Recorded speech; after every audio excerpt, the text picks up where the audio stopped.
Hello friends, आज है 4 जुलाई और आज एक बहुत ही खास दिवस है और वो है स्वामी विवेकानंद स्मृति दिवस। तो आज हम पढ़ेंगे स्वामी विवेकानंद जी के बारे में कि स्वामी विवेकानंद जी से हमें क्या सीखने को मिलता है, कि स्वामी विवेकानंद जी हमें हमारे जीवन से कैसे लड़ना सिखाते हैं। हम सब एक हैं, कि आप में और मुझ में कोई फर्क है ही नहीं। हम सब जुड़े हुए हैं एक दूसरे से और इस तरीके से जुड़े हैं कि अलग हो ही नहीं सकते। मतलब सब हमारे अपने हैं और हम सबके। अगर कोई अपने आप को इन सब से अलग मानता है और फिर धर्म के नाम पर लड़ता है तो इसका मतलब ये है उसको समझ ही नहीं आया कि धर्म का असली मतलब क्या है। अगर कोई भी ऐसा इंसान है जो खुद को जानता है, वो भेदभाव कर ही नहीं सकता कि आप किस कंट्री से हैं, किस धर्म से हो, आपका रंग रूप क्या है, आपके कपड़े कैसे हैं। और अगर वो फर्क कर रहा है तो इसका मतलब यही हुआ वो खुद को नहीं जानता। स्वामी विवेकानंद जी की लाइफ की एक इंटरेस्टिंग कहानी है जिससे हमें गहराई से समझ में आता है। और वो कहानी है, जब स्वामी विवेकानंद जी का प्लान बना था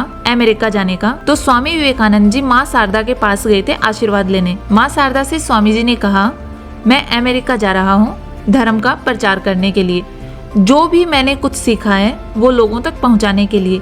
तब माँ शारदा ने स्वामी जी की परीक्षा लेने की सोची, तो उन्होंने कहा कि उधर जो चाकू रखा है वो मेरे को पकड़ाओ। तो स्वामी जी ने चाकू उठाया और माँ शारदा को पकड़ाया। माँ शारदा ने कहा कि अब तुम जाओ। स्वामी जी ने कहा, आपने मेरी परीक्षा तो ली ही नहीं, ऐसे ही मुझे अनुमति दे दी। तब माँ शारदा ने कहा, ये जो चाकू उठाकर दिया है आपने, यही आपकी परीक्षा थी।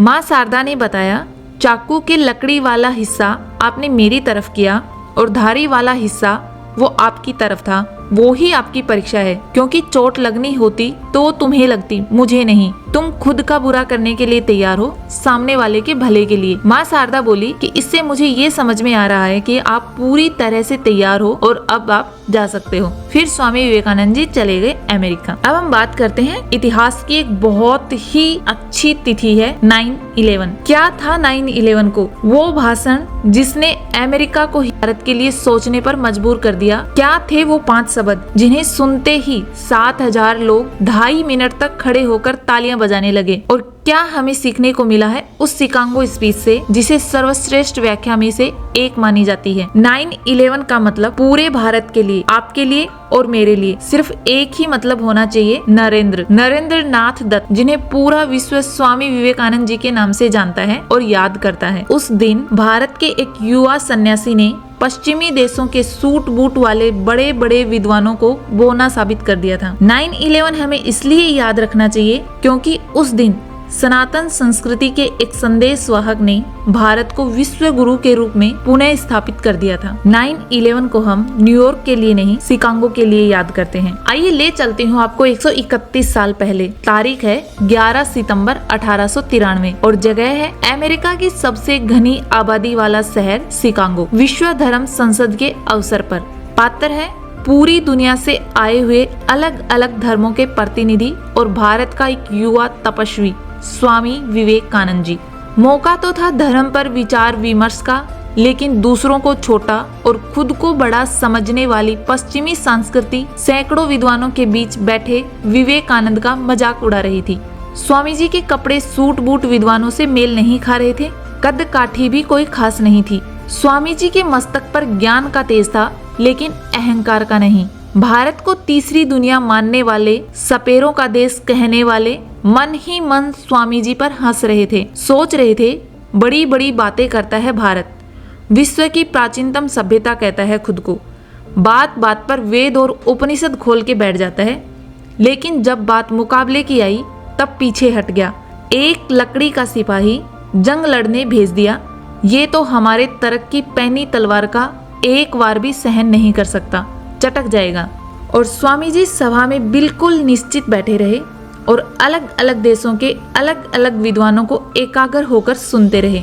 लोग अलग थे, धर्म अलग था, लेकिन दावा सबका एक ही था, मेरे धर्म जैसा कोई धर्म नहीं, मेरे सिद्धांत जैसा कोई सिद्धांत नहीं और मेरे वंश जैसा कोई वंश नहीं।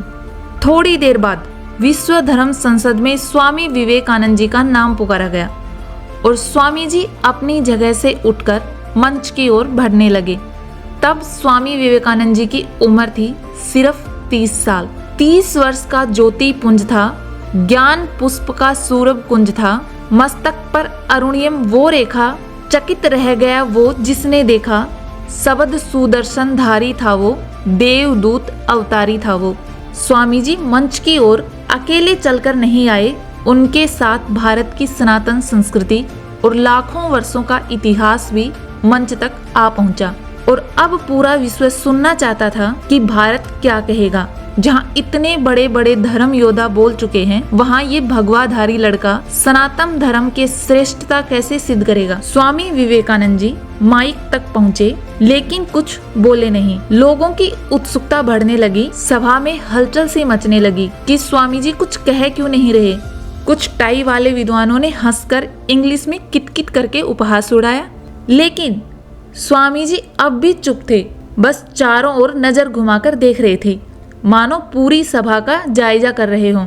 कुछ पल और गुजरे, फिर स्वामी जी बोले, सिर्फ 5 शब्द। उन्हीं 5 शब्दों ने आने वाले 500 वर्षों के लिए पश्चिम की धरती पर सनातन सभ्यता का ध्वज गाड़ दिया। वो 5 शब्द सुनने वाले लोगों की छाती पर ऐसे गड़े कि 7000 लोग खड़े होकर तालियां बजाने लगे। वो 5 शब्द पूरी दुनिया के लिए विश्व बंधुत्व का संदेश बनकर गूंज उठे और आज तक गूंज रहे हैं। शिकागो की धर्म संसद में विवेकानंद जी के पहले 5 शब्द थे, sisters and brothers of America. 7000 लोग मंत्रमुग्ध रह गए, जैसे कोई जादू देख लिया है, जैसे ईश्वर की आवाज सुन ली हो, जैसे कोई आकाशवाणी हो गई हो। 2 मिनट तक तालियां बजती रही और अभी तो स्वामी जी ने कुछ कहा ही नहीं था, कुछ कहने वाले तो अब थे।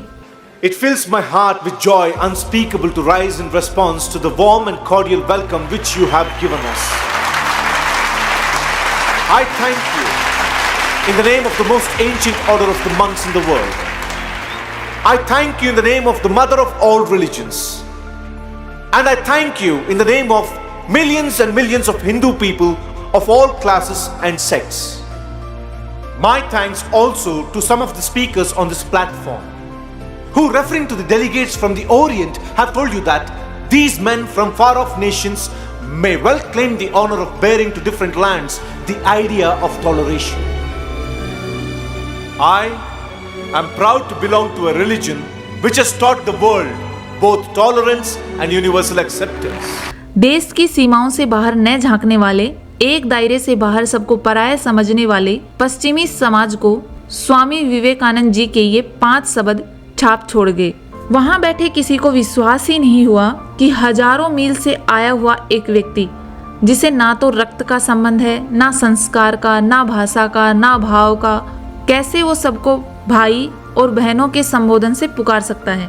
लेकिन यही तो वो रहस्य है जिसे दुनिया के बड़े बड़े बुद्धिजीवी आज तक भी नहीं समझ पाए।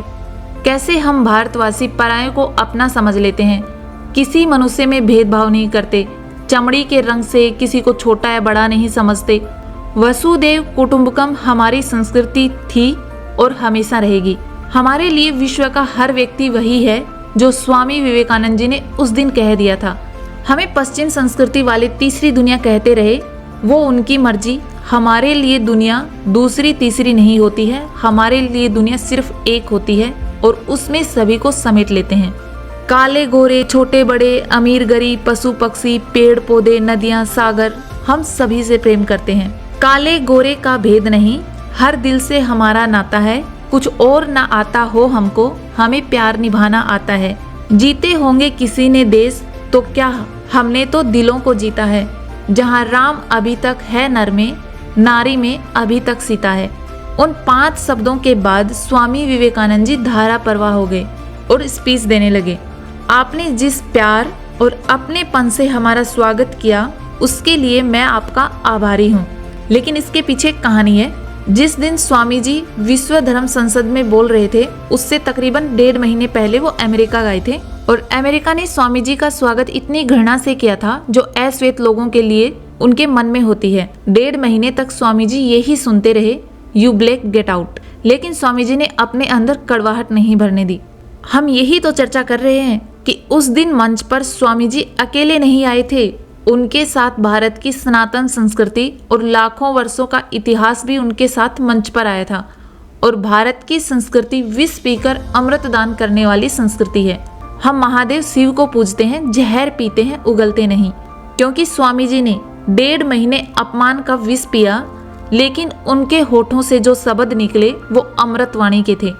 हमें यही सिखाया गया है कि कैसे दुनिया की कालिक हमारी आत्मा पर ना चढ़ पाए। बुराई का जवाब बुराई से देना हमारी परंपरा नहीं है। एक कहानी है जो बचपन में सबने सुनी होगी, सबकी दादी नानी ने सुनाई ही होगी। एक साधु बाबा नदी में नहा रहे थे। उन्होंने एक बिच्छू को डूबते हुए देखा। साधु बिच्छू को बचाने की कोशिश करने लगे और बिच्छू बार बार उनको डंक मार रहा था और साधु बाबा बिच्छू को बार बार पानी से बाहर निकाल रहे थे। किसी ने पूछा, ऐसा क्यों कर रहे हो आप? छोड़ दीजिए बिच्छू को, डूब जाने दो उसको, आपके हाथों से भी खून बह रहा है। साधु बाबा बोले, डंक मारना बिच्छू का धर्म है और डूबते हुए को बचाना मेरा धर्म है। जब बिच्छू अपना धर्म नहीं छोड़ रहा तो मैं कैसे छोड़ दूं? अब हम चलते हैं फिर स्वामी विवेकानंद जी के साथ मंच पर। फिर स्वामी जी ने आगे कहा, मुझे गर्व है कि मैं उस महान धर्म का अनुगामी हूँ जिसने पूरी दुनिया को सहनशीलता और स्वीकार भाव सिखाया है। 8000 साल पहले ऋग्वेद में हमारे ऋषियों ने उद्घोषणा कर दी थी कि सत्य एक है, लेकिन विद्वान अपनी अपनी सोच, अपनी अपनी समझ के अनुसार उसकी अलग अलग परिभाषाएं, उसकी अलग अलग व्याख्याएं देते हैं। मेरा धर्म भी सही है, तुम्हारा धर्म भी सही है, मेरा रास्ता सही है और तुम्हारा रास्ता भी सही है, लेकिन मेरे सही होने के लिए तुम्हारा गलत होना जरूरी नहीं है। स्पीच देने के बाद अगली सुबह क्या होता है? अमेरिकी अखबार के पन्ने स्वामी विवेकानंद जी के यश गान से भरे पड़े थे। स्वामी विवेकानंद जी के बारे में द न्यूयॉर्क हेराल्ड ने लिखा है, विवेकानंद निसंदेह धर्म संसद में सबसे महान व्यक्ति हैं। उन्हें सुनने के बाद हमें लगता है कि इस विद्वान राष्ट्र में मिशनरियों को भेजना कितना मूर्खतापूर्ण है। न्यूयॉर्क क्रिटिक ने लिखा है, कई विद्वानों का भाषण बहुत अच्छा था, लेकिन एक हिंदू साधु के ज्ञान के आगे कोई टिक नहीं पाया। रंग और जंग से खुद को सर्वश्रेष्ठ मानने वाले दुनिया के अनेक देश उस दिन समझ गए कि भारत की मेधा और सनातन धर्म का सामना दुनिया कभी नहीं कर सकती। गुरुदेव रविंद्रनाथ टैगोर जी ने लिखा है, यदि भारत को जानना है तो स्वामी विवेकानंद जी को पढ़ो।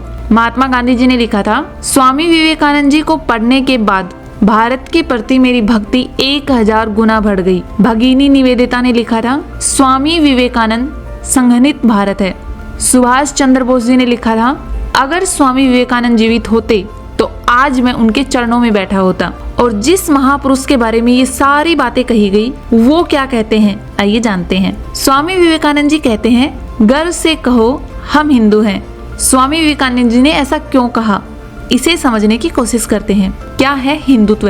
ये जानने से पहले ये जानेंगे हिंदुत्व क्या नहीं है। हिंदुत्व हिंदुइज्म नहीं है। 19वीं सदी के मध्य में अमेरिका में इज्म का प्रयोग किया जाता था। यह एक प्रत्यय है जिसका प्रयोग उग्र धारणाओं के लिए किया जाता था। ये अपमानजनक शब्द हुआ करता था और इस शब्द से ही उग्रवाद की बू आती है। हमारे लिए कोई गैर नहीं, हम अपने धर्म के सच्चे उपासक हैं, लेकिन दुनिया के किसी भी धर्म से हमें कोई बैर नहीं। हम सांप को भी दूध पिलाते हैं, जब तक वो खुद हमला ना करे हम उसे भी नहीं मारते। हम सीमाएं जीतने के लिए मर्यादाएं नहीं लांघते हैं। ऐसे थे हमारे स्वामी विवेकानंद जी। आपको वीडियो कैसी लगी कमेंट करके जरूर बताएं। अपने दोस्तों के साथ ज़्यादा से ज़्यादा शेयर करें और ऐसी ही कहानियाँ सुनने के लिए हमारे चैनल को सब्सक्राइब करें। धन्यवाद।